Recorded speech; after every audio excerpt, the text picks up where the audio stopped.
We acknowledge the traditional owners of country throughout Australia and recognise their continuing connection to land, waters and culture.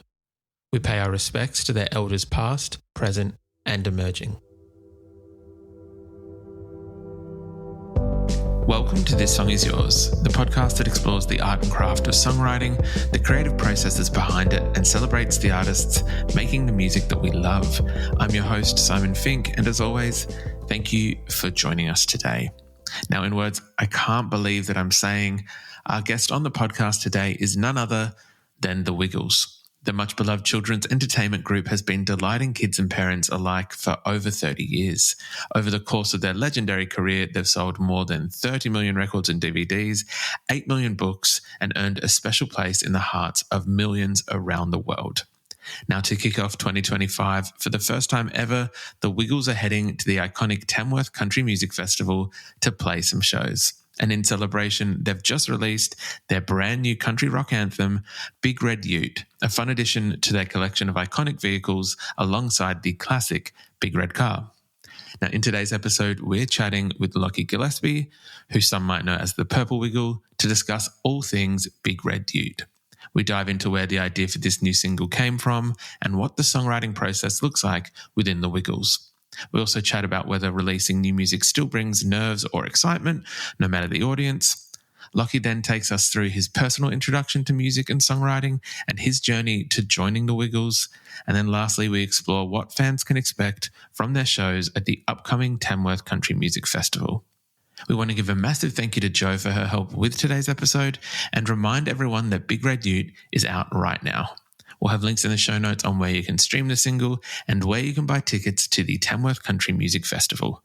While you're there, don't forget to follow us on social media and stay up to date with all of our latest guests. And with that, let's get into it. Here is our conversation with Lachie, the Purple Wiggle from The Wiggles. Cruising in the Big Red Ute, it goes vroom vroom to your beat. All the creature comforts you'd ever want. With cup holders, off-road, you can't go wrong. Like the sea. Please welcome to This Song Is Yours, Lachie Gillespie, maybe better known as Lachie, the Purple Wiggle from The Wiggles. Lachie, hello, how are you going? Okay, Simon, how are you? Doing very well, thank you, mate. How are you? Yeah, good. We've had a big day of filming here at Wiggles HQ, so it's we've just wrapped up, so it's been a good day. That's very exciting to hear. I'm always very curious for yourselves, obviously such a beloved band, such a beloved act. When it comes to like recording and kind of pre-taping things, is there that sense of excitement, that sense of, what is the word? I think there is an actual word for it, but kind of the you're almost about to share something, maybe the anticipation of sharing something new. Is that always there when you are in the moment of filming and recording these brand new things? Yeah, it is, and that's really interesting you say that, because I think there's always so many Wiggly projects happening, but particularly the last few months, there's some really exciting things coming, and I particularly, I know everybody does. We're in the middle of making a new TV series. We're also in the middle of making a new album. I particularly get excited about both, but about the music side. I suppose from the get-go, from when we took the shirts on from the original Wiggles, Anthony's kind of allowed us to submit our creative ideas in terms of songwriting, which is so generous, really. And he obviously tells us and helps us in a direction, but it's been 13 years now, so I think Anthony and I do the majority of the new writing now, but we get ideas from everybody, and it's just so much fun. And I get particularly excited when I know there's a really good song coming out, and I just want to let people know. I want to send it to people. I want to go, hey, what do you think of this? But there is that, you just have to wait. You just have to hold. I think that Wiggles fans, both children and adults alike, are very excited about the reason why we're getting to chat today is Big Red Ute is out right now. It's the brand new single from the band. Almost kind of what we were just talking about then in terms of the anticipation of the songs coming out with I guess, the output of the band and the music that is put out. There's so many albums, so many singles. Is there still an element of nerves and anxiety when it comes to releasing something? Yeah, there is, absolutely. And, the Big Red Ute was obviously never meant to mess around with the big red car.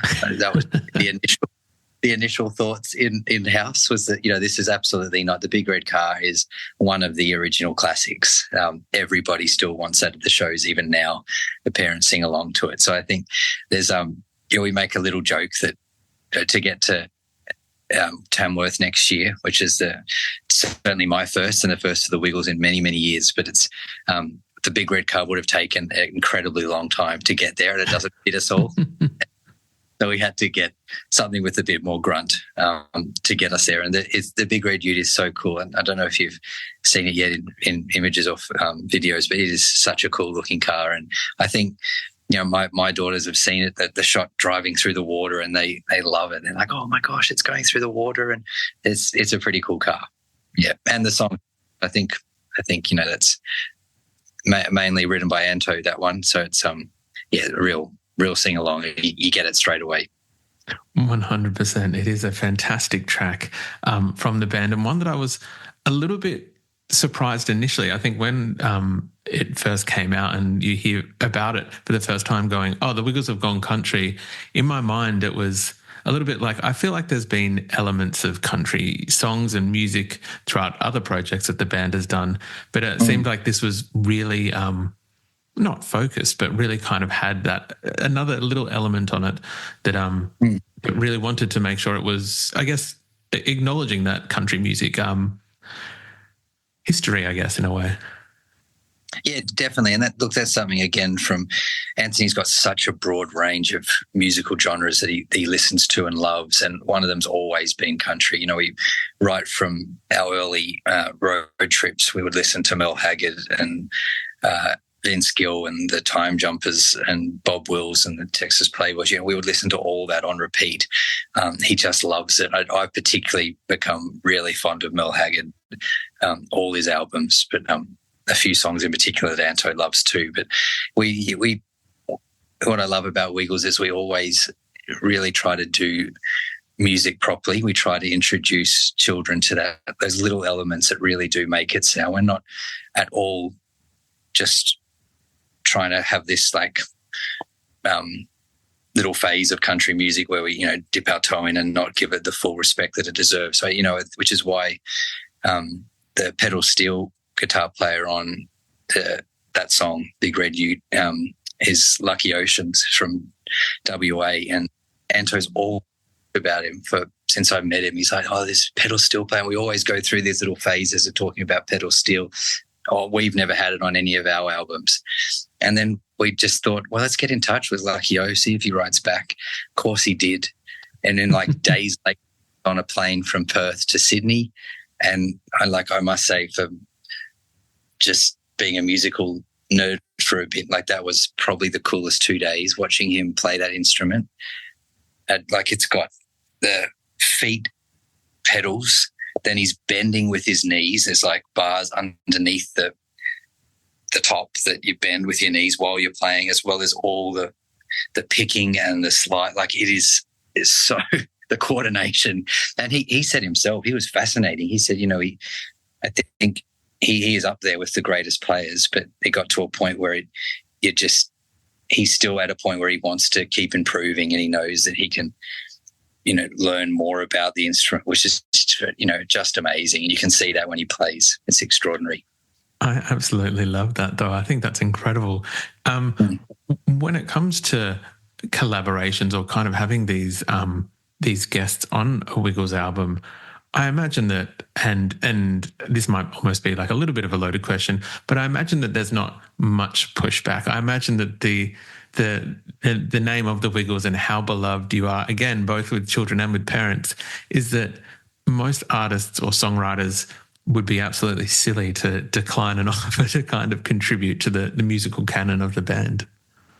Yeah, and I think that's, Anthony actually had met Lucky years ago at a gig, and the first thing they said to each other when they saw each other again was, "Oh, I remember seeing you that night." So there was that little connection. But I kind of think that maybe is why. Of course, Anthony's got more history over those years where we weren't there, but he we always run into people, and there is that kind of just respect, mutual respect. And I think that is because the Wiggles do take it seriously, and we really do try at each moment and each album to create, quality products for the children as well as the parents. And I think other artists see that and they get excited about that. That's pretty cool. It's 100% agree with that. I think it's very, very cool. One thing I was hoping to talk to you about today was, we are primarily a songwriting podcast, but it was I think it is fascinating the fact that yourself and Anthony do have this somewhat unusual job where you are writing music for children, but I feel that having, read interviews, watched interviews, we were very lucky enough to do a Q&A with the director of Hot Potato last year, Sally, and kind of watch that film and how it kind of all works behind the scenes. For you, when you're having to create and compose music that has to be for children, but also has such depth and kind of well thought out, I guess, layers in it, that it's catchy, it's educational, but it also appeals to parents as well. What is that process kind of like? And I guess how does that process work? How do you kind of go from one idea of going from the Big Red Ute to then putting it into practice and finding that balance of how it kind of plays to all crowds, I guess?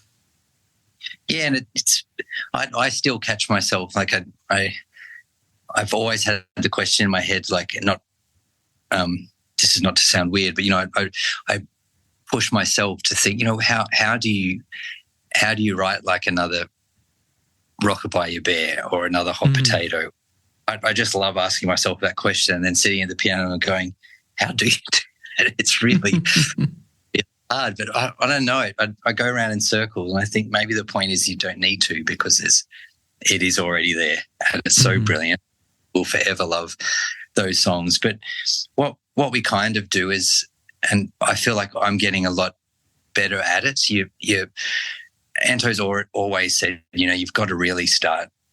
The kids have got to be able to understand it from the get-go. So a lot of his songs particularly start with a chorus straight away.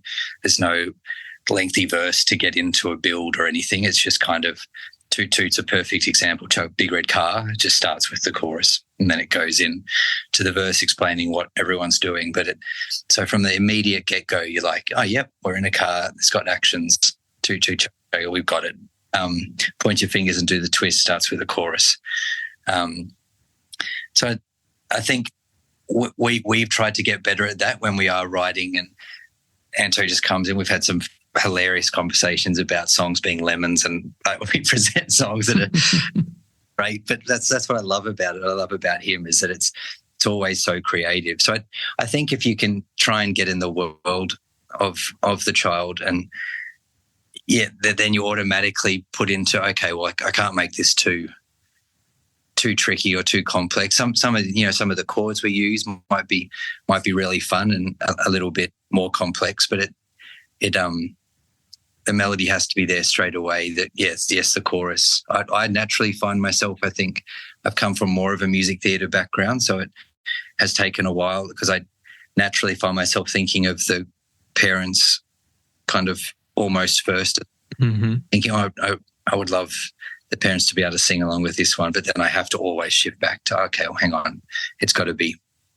So that's been an interesting journey for me to work that out. But I hope that answers your question. But it 100% does, and I think it is kind of fascinating, as you said. Like, I didn't think it was weird at all. You're looking at the back catalogue, and I guess what has kind of come before you in terms of Rockabye Bear or Big Red Car, and then working out where that goes next, instead of trying to recreate or re-emulate that kind of same thing.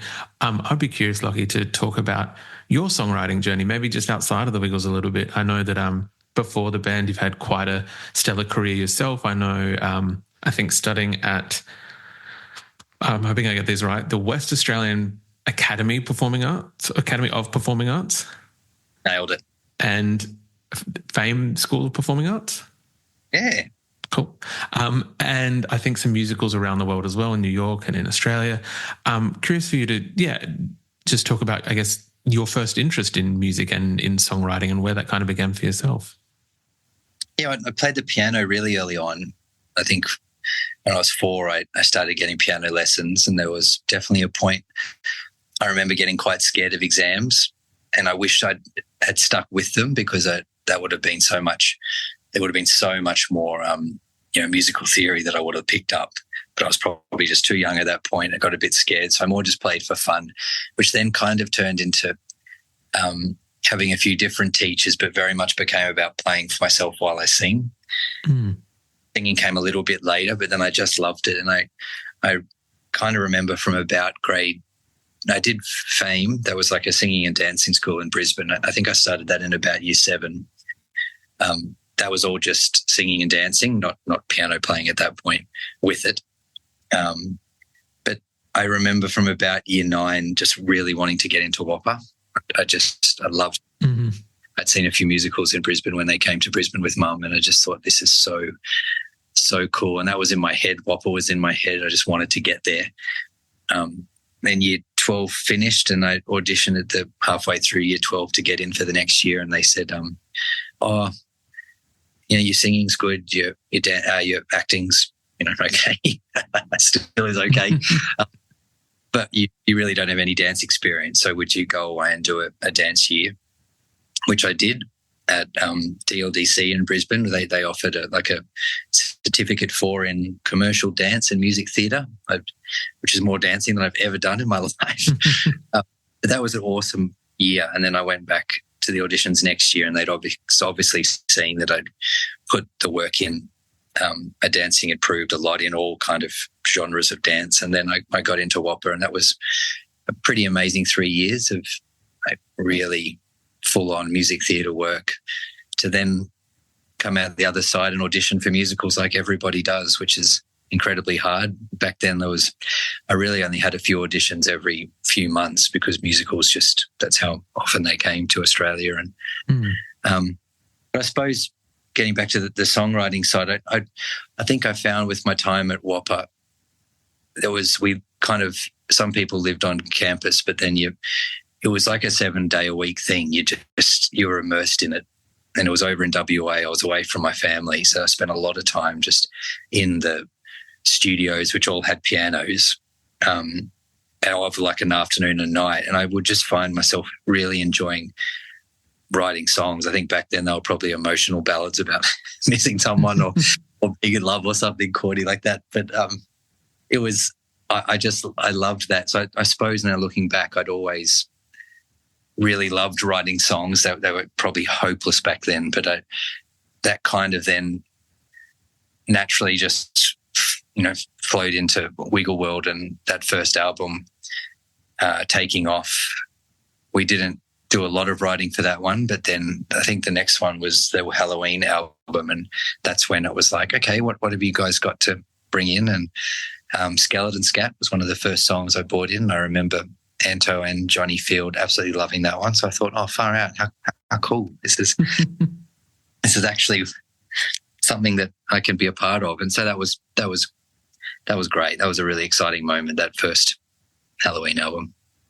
100%. I'm fascinated by that. Thank you very much for sharing that story.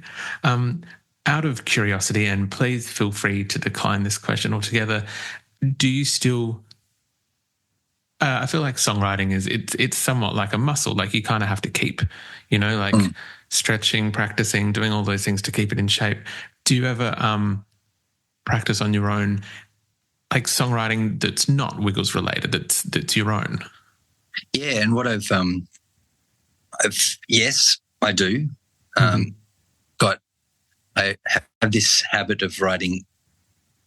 I've got what I like to call there'd be a dozen really cool ideas, and it's like a chorus and a verse in my phone memos in my phone, and I always go back to some of these are years old, and I think, man, they're still like quite poppy, but really cool melodies, and how can I use them? And there's one particularly that I love, written at a more emotional time for me, but I just love it. It's a little bit not kind of Frank Ocean-ish, but it's a lot more kind of emotive song, when just good really cool piano line, and I really want to finish that one day, but I can't kind of get myself to finish it. But I love that side. But what I found more recently is I have this really nice idea, and then I actually, because why would you not bring it to Wiggles? This is my chance to present. And then I've actually shifted them back. There's again, this is my anticipation of telling you something what's coming, but there's a really nice song that started more of it as like just a serious, beautiful song that I've kind of adapted into Wiggles, and I'm really proud of it. And I think, again, particularly parents, it's kind of like a summary of Wiggles as a whole and what it means for families, and that makes me really happy, that song. So I can't wait for people to hear that one. That's super exciting. Well, look, I'm very excited to kind of hear that track whenever it does come out and whenever it's kind of shared with the masses. Very quickly touching on, as you mentioned, somewhere near the start of the chat, you are heading to Tamworth, I think in January of next year, for the Tamworth Country Music Festival, which is a first for the Wiggles. And again, had a read of it and thought that's very interesting, but then it kind of also weirdly made sense to me after reading it once or twice more. What can fans expect from this kind of experience? Because I imagine it is maybe a semi-different show for yourselves. Oh, it'll be a very different show. Number one, we're in the Equine Centre, which I haven't been in myself, but we're in like a semi-round with lots of dirt in the middle. The utes will be there. Mm-hmm. They'll be dry, so you can see everybody. But it'll definitely have the country elements. There's definitely some artists we're looking at, collaborating with as well up there in terms of put the actual two performances of the show. We're still putting that all together, but I think that obviously the Big Red Ute will feature quite heavily. We can't wait. We're doing some filming up there as well, so it'll be I think we're there for like 8 days. So we're so excited. I know that there's a lot of excitement around these. We've seen quite a bit of chatter on social media, so we're going to make sure that we put the links for people to buy tickets in today's show notes. Right. While I have you, it does seem silly to have one of the Wiggles on our podcast and not be able to, I guess, give a plug to your own brand new podcast, Wiggle Talk, which I believe is yourself and Simon, to talk about, I guess it's designed for parents and for carers. Are you able to, I guess, share where the idea from that came from and how you're finding it as a fellow podcaster, I guess? Yeah, podcasting is fascinating, isn't it? We're actually having a ball. It's very new for the Wiggles, but what we've loved is the Wiggles have always talked to children, but we have never really got the chance to really tap into talking directly to the parents. And I think Simon and I, being parents now, I've got twin girls who are 4. Simon's got a 3-year-old boy, and we just found ourselves at work, as you do, parents do, just talking, and you check in with each other about, is your child doing this too? And is your child having meltdowns? Yes, okay, good. That's the saviour. So that, together with then Nick Webb, our wonderful man here for work, who's puts together our special projects. But we thought, why not try a podcast? And we aim at parents of toddlers. We have some wonderful guests on talking about a whole range of different things in toddler world, from tantrums to play and hobbies. And so it's been awesome. And Simon and I selfishly say that it's kind of a 1 hour of just amazing insight on how we can be better parents ourselves, and we're sharing that with the audience. So it's been really eye-opening, really wonderful. That is incredible to hear. I'm kind of just copying what you said, but in terms of that, it's an outlet for yourselves to be able to speak to the parents who have obviously been such a big part of Wiggles World for so long. But I guess this is the outlet for them to be able to share something, for you to share something with them and be able to have those kind of conversations. So it is really lovely. I know a number of parents that I've spoken to have listened to 1 or 2 of the episodes, so really excited to kind of see where that goes for yourselves as well. Lachie, we usually kind of wrap things up asking our guests what they're currently listening to. So out of curiosity, maybe it's country, maybe it's kids' music, maybe it's neither of those. Is there anything that at the moment is on high rotation for yourself? Oh, gee, there's always so much on high rotation. At the moment, I must admit, there's been a lot of our own music just because we're working on. I can't wait to get in the car of an afternoon and drive down the highway, just re-listening to stuff to make sure, is it right? Is that or what? So that's a little bit self-indulgent. I'm sorry, but that's not in a bad way. It's right, but no, there is a lot of country at the moment. At the moment, what have we got? We got Lainey Wilson at the moment, a lot. Merle Haggard never stops. A lot of the musicals sneak in there. I mean, a lot of Waitress the musical. I really always Sarah Bareilles. Go back to that one because I love it. That's probably but a lot of listening to my own voice. I completely understand the process behind that, though. I don't think that's as you said, it's not listening to go, oh yeah, how great do I sound? It is you're listening to I guess review those granular kind of details and go through. And I think Lainey Wilson, fantastic choice. That record is so. We recently had Lainey on the podcast, and just a great album. So fantastic choice with that. Amazing. Yeah, absolutely incredible record. Yeah, and I was going to say how amazing you spoke to Lainey. That's so cool. Oh, thank you. Lachie, thank you so much for coming onto the podcast to chat about the Big Red Ute and everything going on in Wiggleland. I very much appreciate it. Please welcome back anytime to talk about country music, musicals, whatever it may be. But thank you again for your time. Thanks, Simon. Thanks very much. That was wonderful.